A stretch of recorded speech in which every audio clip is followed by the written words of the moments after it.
Instilled in each and every one of us that we are somebody.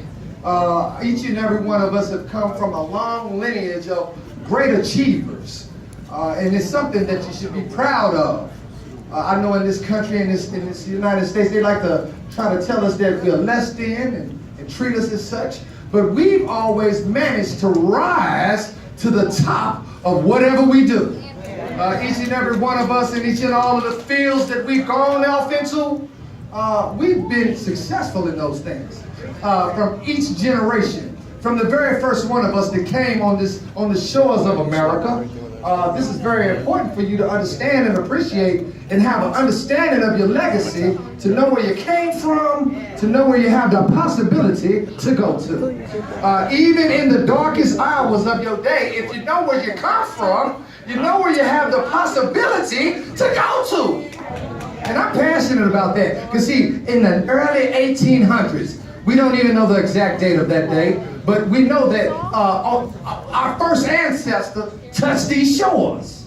Okay, and he was such a dignified and I'm talking about the one that we came out of. It was 3 of them, but the one that we came out of, he had such dignity and he carried himself that even his oppressors had to name him Prince. You understand me?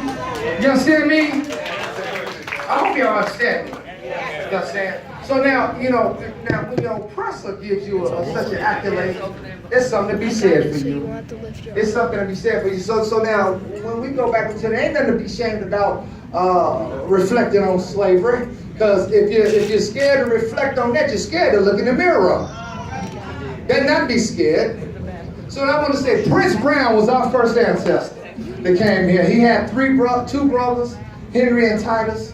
And those guys, they were, during that period of the 1800s, slavery was very much in effect. But in spite of that oppressive regime that they was under, they was able, the character that was in their DNA, the character that was in their character, allowed them to rise to the top. They first came here in North Carolina, in the Carolinas. And after a period of time, they were owned and bought, they were purchased by a man named Dr. Brown. Okay, and Dr. Brown moved his people from the Carolinas to Mississippi. But as we look at that, we'll see that Prince and his brothers, they were the leaders of that pack.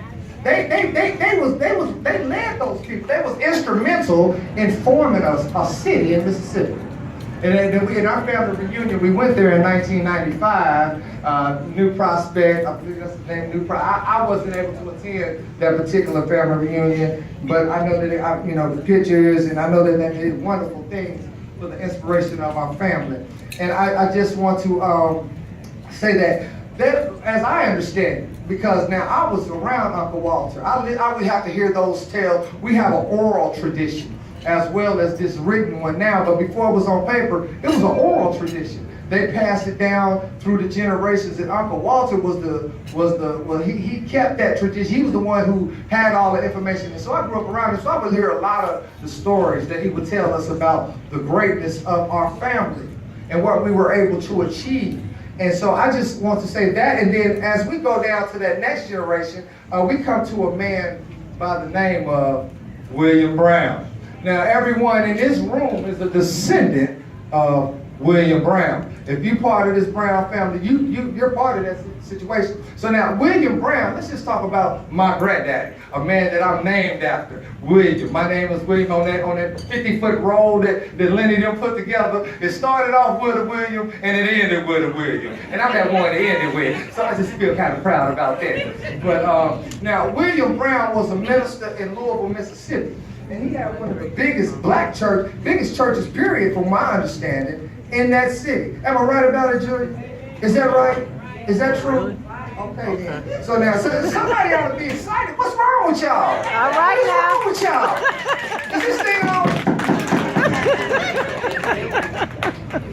Okay, now you all descend from very important people. Each and every one of you all in here are very important and special person. I don't care whatever you all are going through, know that you come from important people that have done important things. and that are still doing important things. Your grandfather, my grandfather, was a very important man. He had great character. Okay, that William Brown is a story that Uncle Walter used to tell, because that was in Jim Crow. And I don't know how on history that you all are, but it's something that you really need to be up on. In Jim Crow, they would tell us we had to get out of the way if one of them came down the street. We had to get off the street. We had to let them walk past us. There's places we couldn't go, things we couldn't do. And in that oppressive time, our grandfather managed to pastor the biggest church in Louisville, Mississippi. That's something y'all should be proud about. So then he had several children, and I'm gonna jump on down to the next generation, because that next generation, oh, what an awesome and mighty generation. Oh, what a mighty generation. I'm gonna name off the descendants of Brother William Brown. First we have Al Cora, and she was part of that Kendrick Brown family. You know, we have Carl Lee. But, you know, that Kendrick family, right now, what's in my mind right now, it's a face. When we had that moment of silence, I see her face right now, and that's that cousin Lucy. That cousin Lucy was such a strong soldier out here. You know, we miss her so dearly. She was such a strong, a lot of you youngins don't know cousin Lucy, but I had the pleasure of meeting her. You know, and she was a strong soldier.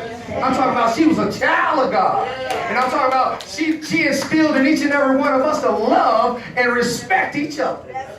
You understand me? You understand me? So that's one of the talents that got good. Then we had Theodore Brown. Theodore Roosevelt, that would be AKA Uncle Bubba. But for y'all, a lot of y'all didn't get a chance to meet Uncle Bubba. But I met Uncle Bubba in my early years. That Uncle Bubba was something else. Now these was, okay, then we had Deodor. Okay, that's Deodor's people. And he was infamous for how clean he was. That's the stories I get about it. He was so, in all his